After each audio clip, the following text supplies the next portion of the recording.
de la Universidad Javeriana y de San Ignacio, presentando un caso. Y hoy tenemos a la doctora Ángela María Torres, quien es internista y fellow de cardiología de esa universidad, presentando Enfrentando lo desconocido, cuando pensar en falla cardíaca no es suficiente. Ángela, muchísimas gracias. Adelante y bienvenida. Muchas gracias, doctor. Pues les agradezco mucho a todos la invitación. Pues es un honor para nosotros estar hoy en representación de la Universidad Javeriana. Y bueno, pues la charla la titulamos así: Enfrentando lo desconocido, cuando pensar en falla cardíaca no es suficiente. Pues para empezar esta charla quiero traerles esta teoría, que es la teoría del cisne negro. Es una manera, como una metáfora de intentar explicar nuestro caso. Hace unos años, aproximadamente en el 2008, se describió esta teoría, que es la teoría del cisne negro. Una teoría que asume que es un suceso atípico, un suceso que ocurre de manera sorpresiva y que usualmente cuando ocurre intentamos dar explicaciones postfactuales para explicar por qué sucedió este hecho. Y es precisamente los que les voy a dar a entender en el siguiente caso. Ejemplos de, por ejemplo, el cisne negro. Bueno, una cosa importante es que ¿por qué el cisne negro y por qué se llama así esta teoría? Los exploradores aproximadamente en el siglo XVII, los exploradores europeos, cuando fueron a Australia, pues tenían en cuenta que únicamente existían en el mundo cisnes blancos. Pero se dio lugar al descubrimiento de los cisnes negros como una criatura que prácticamente en ese momento se consideraba como un fenómeno místico. Y por eso se consideró la teoría del cisne negro. ¿Qué fenómenos en el mundo, por ejemplo, se han considerado la teoría del cisne negro? La Primera Guerra Mundial, la gripe de 1918, incluso lo de las Torres Gemelas en el 2001 también se consideró una teoría del cisne negro. Incluso en este momento, cuando hablamos de la pandemia del COVID-19, algunos científicos y algunos pensadores y filósofos lo han asociado también como un fenómeno del cisne negro. Pero bueno, pues entonces vamos a empezar con nuestro caso. Se trata de una mujer de 66 años, natural de Boyacá y procedente de Bogotá, cuya ocupación era el hogar. Ella consulta por un cuadro clínico de un año de evolución, caracterizado por disnea, que iba en incremento, posteriormente disnea paroxística nocturna, ortopnea, y en los últimos 10 días la presencia de dolor torácico que la paciente refería que era intermitente, que era opresivo, que no se relacionaba con el esfuerzo, de una intensidad aproximadamente de 5/10, e incremento en la sintomatología mencionada anteriormente. Por esta razón, la paciente consulta al Hospital Universitario San Ignacio. Vamos a hacer un breve recuento de la enfermedad. Es importante para todo lo que vamos a definir de ahora en adelante. La paciente en el 2012 se le diagnosticó un CA de mama izquierda ductal infiltrante, inicialmente catalogado como el estadio 2B. En cuanto al grado histológico, pues era un adenocarcinoma ductal grado 2, receptores estrogénicos positivos en un 90%, progestágenos positivos, un índice de proliferación Ki-67 del 60% con un HER2 negativo. Con esto entonces la paciente fue llevada a cirugía en junio del 2013, una cuadrantectomía más ganglio centinela con un vaciamiento ganglionar, y recibió 4 ciclos de quimioterapia AC, que es doxorubicina ciclofosfamida, entre agosto y noviembre del 2013. Posteriormente, en el 2014, se dio manejo con radioterapia hasta completar 5.000 centigrados y recibió hormonoterapia con tamoxifeno. En el 2015 se indicó continuar hormonoterapia con letrozol, pero en el 2018 se documentó una recaída a nivel óseo, motivo por el cual se inició tratamiento con fulvestrant, pero posteriormente se decidió cambio el tratamiento y se dieron 6 ciclos de paclitaxel entre abril de 2018 y septiembre del 2018. Entre el 2018 y el 2019, ¿qué pasó? Se documentó progresión de la enfermedad metastásica del pulmón y hueso, la biopsia documentó un carcinoma ductal triple negativo y se decidió inicio a 8 ciclos de capecitabina. Posteriormente, dada la aparición de lesiones a nivel lumbar, se decidió realizar radioterapia a nivel lumbar y luego 4 ciclos de ixabetilona. ¿Cuál era el último esquema de la paciente? Entre el 2019 y el 2021, dada la progresión y digamos que la manera rápida de progresión de la enfermedad, se indicó iniciar fulvestrant más palbociclib. Hasta el momento de la consulta, la paciente llevaba 13 ciclos y el último había sido el 18 de enero del 2021. Otros antecedentes que quiero destacar: la paciente era hipertensa, tomaba estos medicamentos, de quirúrgica únicamente una apendicectomía. Y ella, pues como ya llevaba un año de evolución la disnea, pues tenía algunos paraclínicos previos, dentro de los cuales tenía del 26 de enero una difusión de monóxido de carbono que estaba normal, y un ecocardiograma de los cuales no contamos con el reporte completo ni las imágenes, que documentaban un derrame pericárdico leve a moderado, sin compromiso hemodinámico y una fracción de eyección del 68%. Cuando llegó la paciente a nuestra institución, pues nos llamaban la atención estas cosas, solamente voy a describir lo positivo. Llamaba la atención, una tensión arterial de 90-60, una frecuencia cardíaca de 95, la paciente estaba desaturada del ambiente, y el examen físico pues estaba incurritada grado 3 a 30 grados, y unos ruidos cardíacos rítmicos disminuidos en intensidad sin soplos. No había signos de hipoperfusión en ese momento. Hasta este momento, pues el diagnóstico clínico que teníamos era un derrame pericárdico con una sospecha de entaponamiento cardíaco en el escenario de una paciente con antecedentes de un CA de mama izquierda ductal e hipertensión arterial. Se decidió entonces la toma de un electrocardiograma, una radiografía de tórax, de una química sanguínea y un ecocardiograma para confirmar nuestro diagnóstico. ¿Qué nos llamaba entonces la atención en el electrocardiograma? Tenemos un ritmo sinusal con un eje normal, con unas ectopias auriculares conducidas, un trastorno difuso de la repolarización y unos voltajes que estaban limítrofes según la definición. Esos eran los paraclínicos de ingreso, la función renal era normal, no había alteraciones hidroelectrolíticas, una troponina que fue negativa, solicitada por el dolor torácico por el grupo de urgencias, y un hemograma donde llamaba la atención una anemia de características macrocíticas asociado a leucopenia con plaquetas dentro de límites normales. La radiografía de tórax de ingreso fue esta. Llamaba la atención entonces la presencia de derrame pericárdico con borramiento de los ángulos costofrénicos y algunas bandas atelectásicas, sin otros hallazgos positivos. Y este es el ecocardiograma que se realizó en el servicio de urgencias. A destacar entonces que la ventana acústica de la paciente era muy limitada por la radioterapia que había recibido en múltiples ocasiones en la zona de la mama, porque fue el escenario de un servicio de reanimación y de urgencias pues donde se realizó este ecocardiograma, motivo por el cual pues solamente les traigo esta imagen. Esta imagen pues para describir y mostrarles el gran derrame pericárdico que tenía la paciente, donde se documentó una interfase máxima de alrededor de 21 milímetros. Era un derrame homogéneo, incluso se ve el movimiento de baloteo del corazón. La función biventricular era normal, como vemos hay un colapso parcial menor al 20% del ventrículo derecho.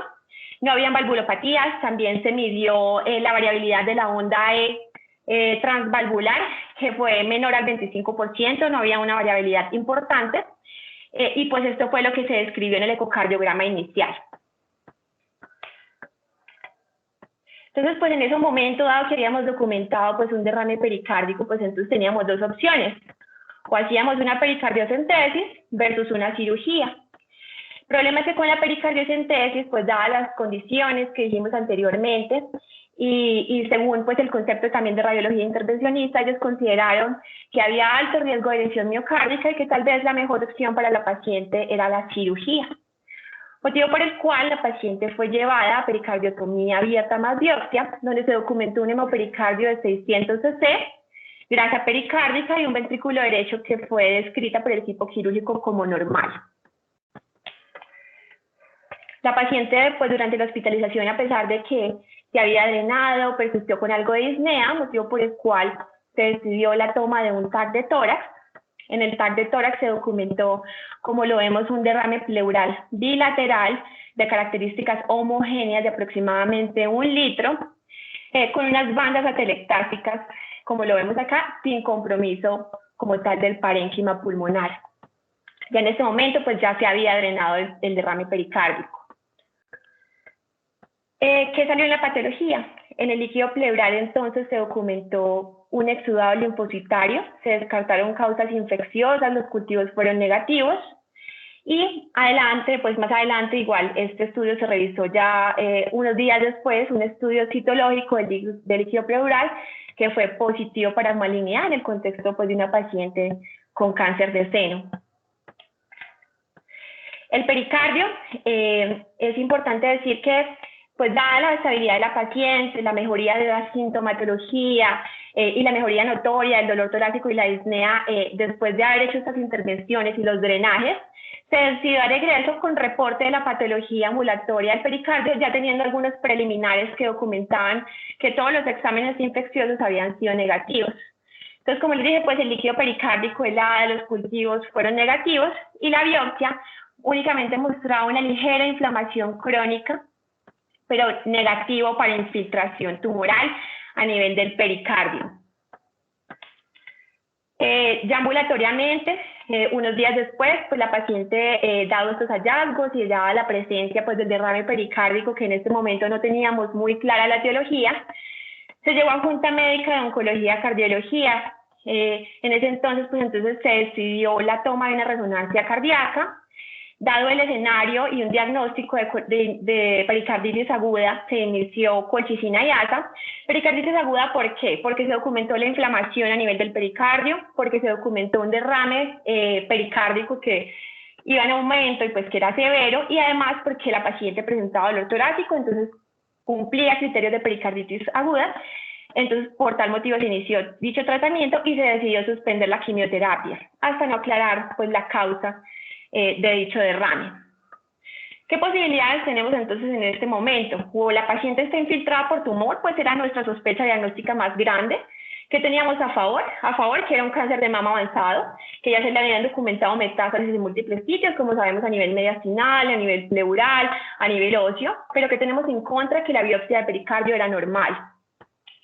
Otras causas que podíamos pensar, pues infecciosas, pues ya le habíamos hecho un panel para tuberculosis, cultivos para gérmenes comunes que habían sido negativos, medicamentos o enfermedades del tejido conectivo también podía ser otra opción en este momento. Por tal motivo, entonces, dado pues que no había aún claridad de la causa, se decidió tomar una cardiorresonancia. Y pues bueno, doctor Medina, yo no soy muy experta en cardiorresonancia, pero pues usted me ayudará si tengo pues alguna duda por aquí. Entonces, pues esta es la primera imagen, que es una imagen en sangre negra, donde se describían las cavidades en tamaño normal. No había afectación a nivel del miocardio. Y esa es la toma en sangre blanca, pues tampoco se describían alteraciones pues a este nivel.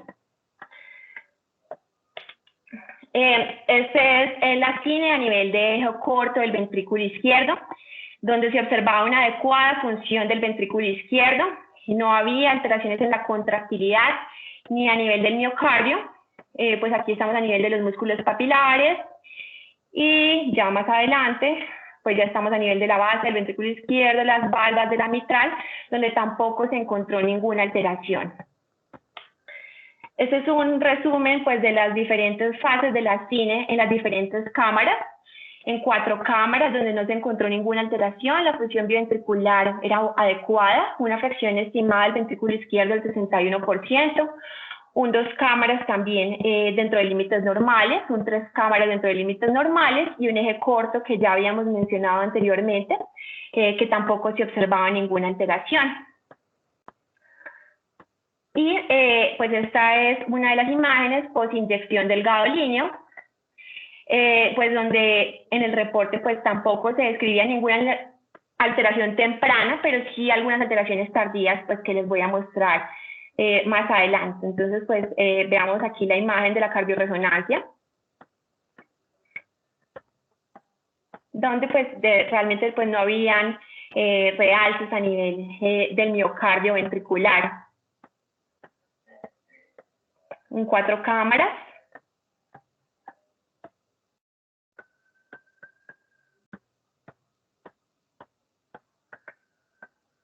Tres cámaras.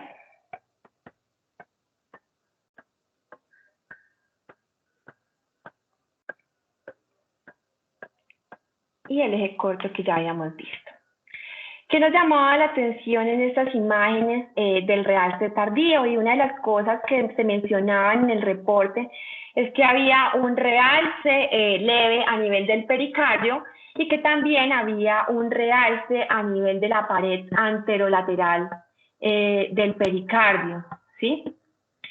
En ese momento, pues, no era posible determinar si ese realce correspondía a infiltración tumoral o no, y pues una de las recomendaciones y sugerencias del doctor Medina era pues hacerle un PET scan, dado pues el antecedente de la paciente del cáncer de mama. Doctor, no sé si usted tenga alguna como sugerencia aquí con las imágenes. Que este fue un caso, esta paciente es de José Cita, ¿cierto? Sí.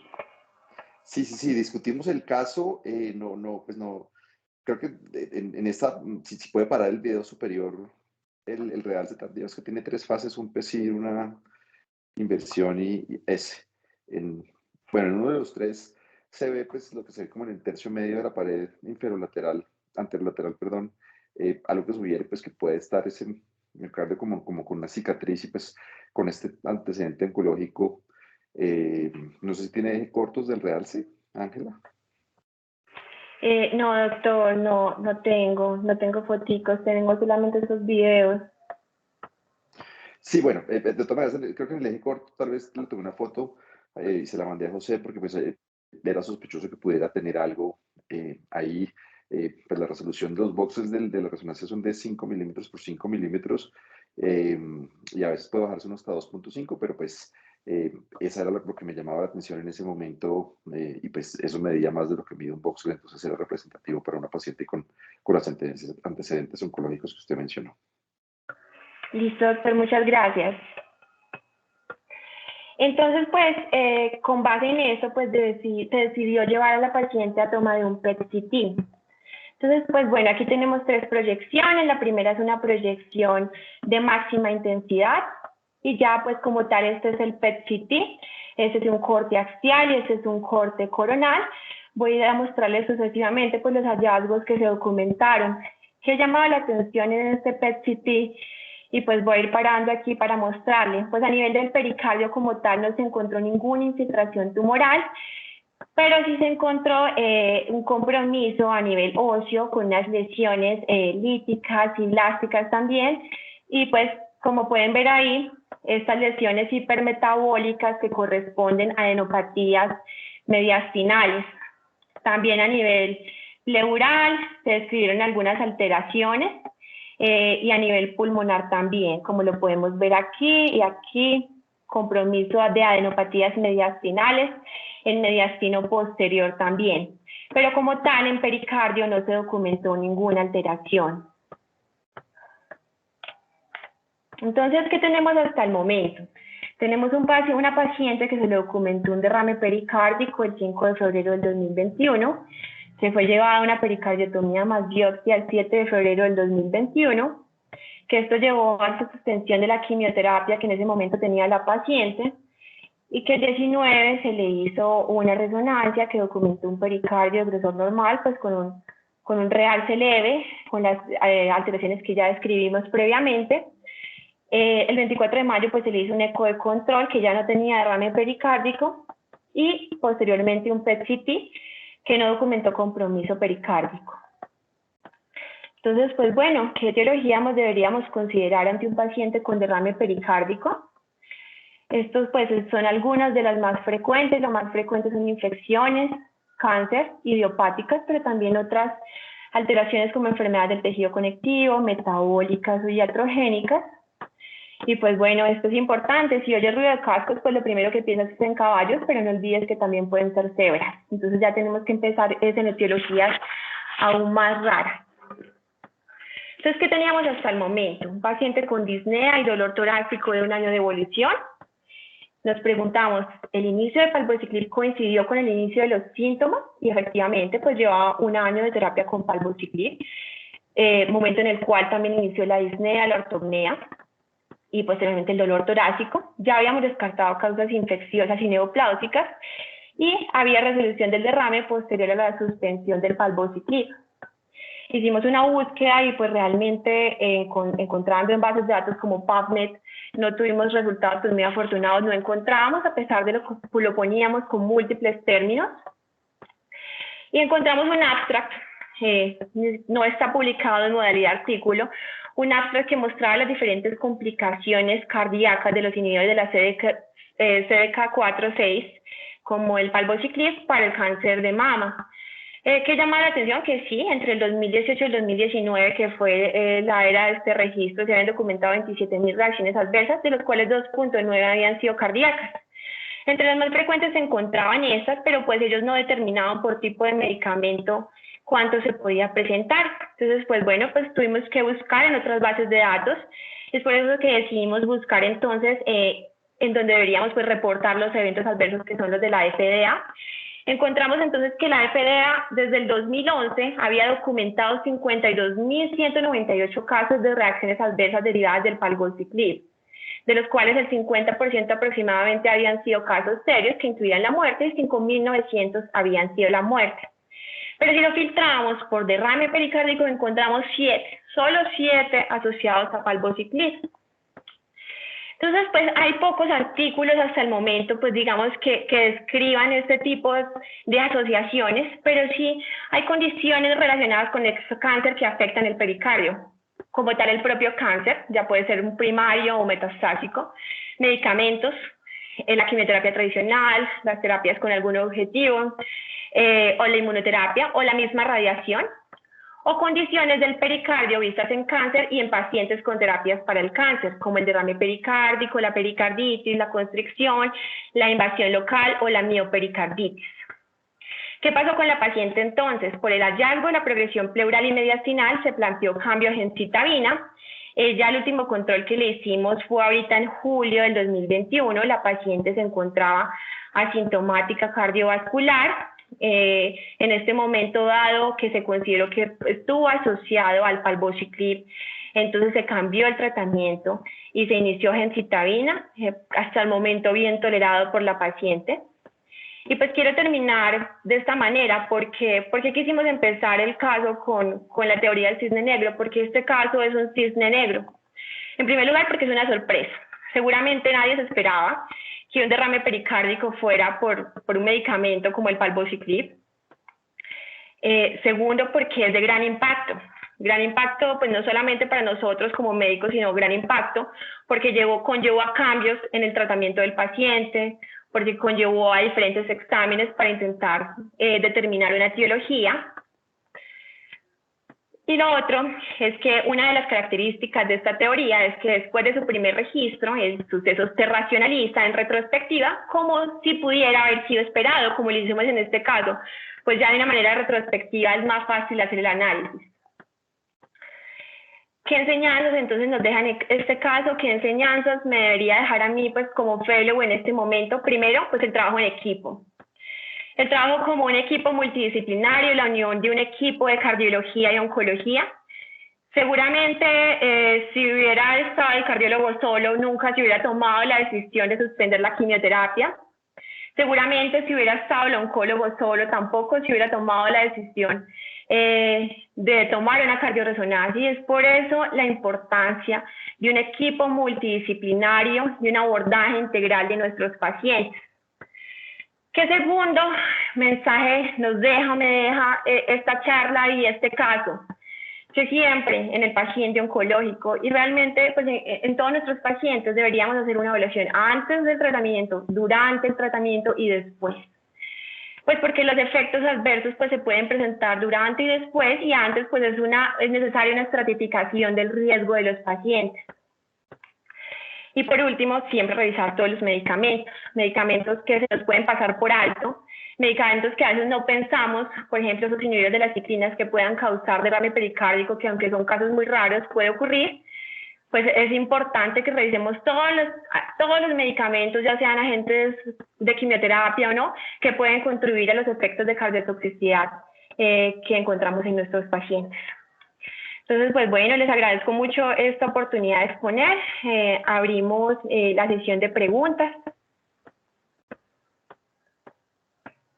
Muchas gracias, Ángela. Muy, muy interesante el caso y sí, pues, cardiooncología, creo que tanto en la charla de José como en la suya, la cantidad de interacciones y de efectos secundarios pues es enorme. Muchísimas gracias. Muy, muy interesante el caso. No veo preguntas en el chat ni ni han pedido la mano. No sé si alguien quiere hacer una pregunta. Ahí alguien levantó la mano. Adelante, por favor. Gerardo Márquez. Hola Arturo, buenas tardes, adelante. Hola, buenas tardes. Hola, Pues doctor. Ángela, muy bien, me parece muy bien, muy concreta. Ay, carajo, perdón un segundo. Pero quería saber cuál es la explicación o por qué produce este medicamento la pericarditis. ¿Qué le diste?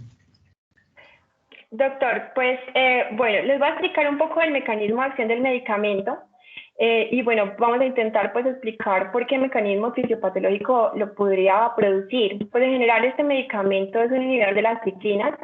Las ciclinas, digamos que juegan un papel importante durante el ciclo celular, durante el paso de G1 a S y las inhiben. Entonces pues inhibe como tal el ciclo celular. ¿Cuáles son las teorías que se han descrito?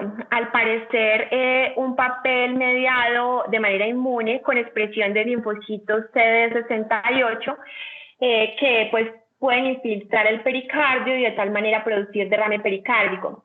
Sin embargo, doctor, pues como lo vimos, los casos son muy pocos, apenas 7 casos reportados por valvociclib. Entonces, pues en estos momentos solo hay teorías y hay pocos datos al respecto sobre esa fisiopatología. Ok. Listo, gracias. Gracias, doctor. ¿Alguien más levantó la mano? Adelante, por favor. No sé por qué, pero no puedo ver quién es. Ah, no, Hola, es el doctor ¿cómo Márquez estás? todavía. Hablas con Eduardo Echeverría. Felicitaciones, Ángela. Me gustó mucho tu caso. Se parece mucho a uno que tuvimos hace algunos años con una medicación que esperábamos mucho menos que la produjera, que era el nodipino. Pero este sí no fue un caso de miopericarditis, sino un caso de derrame pericárdico simple, sin inflamación. Y lo interesante es que la paciente asociaba la medicación a eso, tuvo varios episodios y llegó a nuestra consulta y ella decía, es el anlodipino, y no le pusimos atención porque el anlodipino no podía producir eso, excepto que cuando buscamos había muchos reportes en el mundo de que el anlodipino estaba asociado a derrame pericárdico sin estar muy seguro de la fisiopatología. Pues estos reportes, acá la lección es que hay que reportar estos efectos adversos, se lo quitamos obviamente y se le desapareció el derrame. Entonces, todos estos casos hay que reportarlos al INVIMA, al ente del país que recolecte estos casos y normalmente se suben y se empiezan a hacer asociaciones con medicaciones, aunque no se tenga exactamente cuál es el sustrato fisiopatológico. Pero felicitaciones y la exhortación es a subir este caso como un efecto adverso de la medicación, a llenar el reporte de INVIMA para, esto es lo que nos ayuda a establecer estas asociaciones. Gracias, doctor. Muchas gracias. Gracias, Lucho. Ricardo, adelante, por favor. Gracias, Héctor. Angelita, felicitaciones nuevamente. Pues, aunque estamos en la casa, siempre uno se lleva gratas sorpresas al volver a escuchar como si fuera un invitado este tipo de presentaciones. Y salió muy bonita y un caso muy interesante y muy especial. Igualmente que comenta Lucho, el caso que comenta de Bucaramanga, también les quería compartir que hace unos 2 años tuvimos una situación semejante, pero con sulfasalazina asociada a una colitis ulcerativa. Y también la reacción es muy parecida y es incluso yo quería hacer el comentario y preguntarte porque en ese caso, no lo percibí si lo comentaste ahorita, pero cuando usamos ese caso en la sulfasalazina en colitis ulcerativa y tenía eso, se decía que si se volvía a reiniciar, cada vez iba a ser peor y que incluso podía volverse en un caso potencialmente fatal. Entonces yo quería preguntarte ¿qué pasa si la persona se vuelve a exponer a ese medicamento o desprevenidamente o por terquedad o porque se considera que no hay riesgo? Pues doctor, la verdad que no encontré mucha literatura al respecto de qué pasaría si se reiniciara, pero pues la recomendación es que ante el primer evento de derrame pericárdico se suspenda de manera indefinida pues la medicación, pero no encontré pues más información al respecto. Gracias, Angelita. Una pregunta, Gracias, Ángela, qué pena. ¿Había opciones terapéuticas con esta paciente suspendiendo la medicación? Sí, doctor. Finalmente se decidió cambio a gemcitabina y pues era otra opción terapéutica.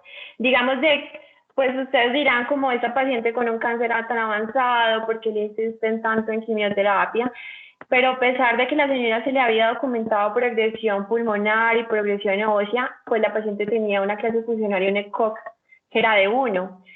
Por eso, pues la insistencia también del equipo pues, de oncología en que esta paciente debería recibir tratamiento, porque pues la supervivencia que se le daba a tratamiento iba a mejorar de una manera notoria. Y pues la señora estaba en muy buenas condiciones, entonces sí, una de las opciones terapéuticas posterior al palbociclib era la gemcitabina, que es lo que está recibiendo en este momento. Ángela. José, adelante. Perdón. Perdón. Sí, doctor Echeverría, pues esa pregunta es súper importante porque después de este tratamiento, pues desde la parte de oncología, lo que pues me han dicho mis compañeros en el Centro Javeriano de Oncología, los oncólogos que trabajan con nosotros, pues no hay muchas opciones. Digamos, los inhibidores de ciclina son tercera línea en CA de mama metastásico únicamente, y después de esos, pues no hay como muchas opciones. Ahora, si ustedes tuvieran la oportunidad de ver a la paciente y de charlar un poco con ella, pues uno la ve y está totalmente funcional, a pesar de que tiene una progresión tumoral bastante importante. Entonces, a estos casos yo creo que vamos a estar expuestos día tras día, tanto el grupo de imágenes como el grupo clínico, porque la sobrevida de nuestros pacientes está mejorando significativamente. Ángela. Sí, doctor. Quería, digamos, en este caso, o creo que en todos los otros casos, pues la pregunta, el diagnóstico termina siendo de exclusión. O sea, cuando uno ya se da Sí, cuenta que no hay doctor. ninguna infección, que no es progresión tumoral, pero la biopsia ahí en ese caso, digamos, en esos casos que ponen de los 7 con el medicamento, ¿cómo fue el diagnóstico? ¿También por exclusión o hubo alguna estrategia diagnóstica especial? Doctor, el problema es que como esos son reportes que se hacen a la FDA, ellos únicamente ponen qué terapia estaba recibiendo y cuál fue el evento adverso que hizo, pero no ponen, digamos, que el contexto clínico de la paciente. Y pues lamentablemente ellos reportan eso, pero no lo publican. Y a pesar de que hicimos la búsqueda de la literatura, no encontramos en este momento ningún reporte de caso publicado. Bueno, gracias. Sí, doctor Márquez, ¿cómo está? Mi profesor. Realmente lo que se hace, y nosotros buscamos mucho en el caso de Anlodipino, es hacer la prueba de causa-efecto, retirando obviamente la medicación y viendo si se retira el derrame pericárdico. En el Anlodipino la suerte que tuvimos es que varias veces se reintrodujo y volvió, y cuando lo suspendimos no volvió, pero nunca es una confirmación del efecto, por eso se reporta como un efecto probable, y la suma de los otros reportes es la que termina dando una factibilidad de que ese sea el efecto, y al final termina que es una probabilidad de que pueda pasar, y que hay que tener cuidado con eso, pero básicamente retirar, ¿no? Pero sí, Lucho, pero por eso hice el comentario de la sulfasalacina, porque advertían que si uno intentaba hacer como prueba ensayo-error o una prueba terapéutica, vamos, una prueba diagnóstica, reiniciándolo, de pronto el siguiente episodio puede ser potencialmente fatal. Entonces, por eso les hacía esa advertencia, que no sé si se aplique o no se aplique para este medicamento.